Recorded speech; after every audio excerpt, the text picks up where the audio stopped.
I am a cat. Meow, meow. I'm not a woman dressed as a cat. I am a cat. By show of hands, I'm curious, how many of you believe and confess that I'm a cat? Great. By show of hands, I'm curious, how many of you believe that your child or a child from this school would believe that I'm actually a cat? No one. You are right. Why?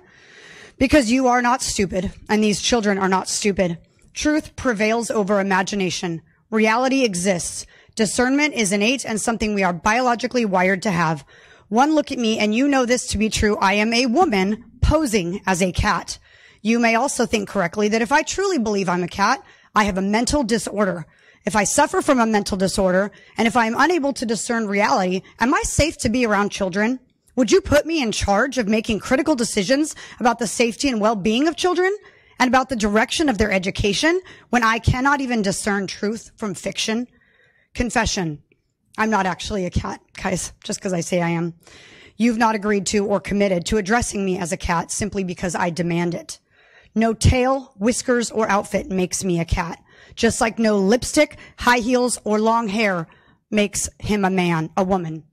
It is just as biologically impossible for me to become a cat as it is for a man to be a woman. And you have one job as members of this school board, and it's defined as this.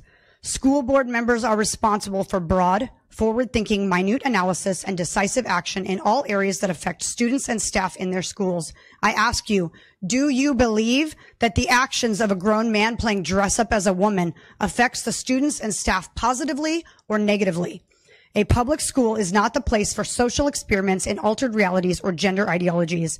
It is not the place to celebrate a grown man with a mental illness, dressing as a woman, and teaching kids lies. Children come to school to learn facts and truths about reality, including unchanging biological truths about science and nature, not to learn that they can change biological realities and become anything they want in the name of diversity.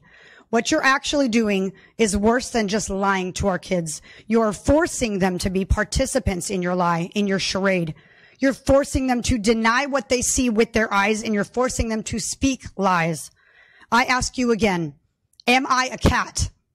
And if you say no, then the mindset must be aligned with your discernment across the board. By allowing a falsity to be displayed and paraded around the school, you teach children that truth is not existent, facts are not real, and biology is a lie.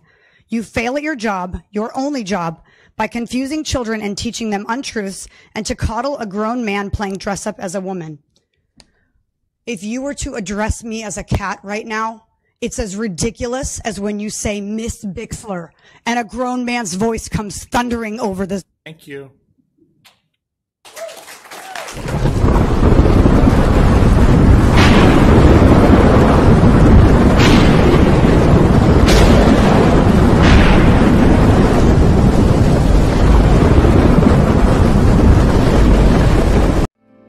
Because the flag still stands for freedom, and they can't take that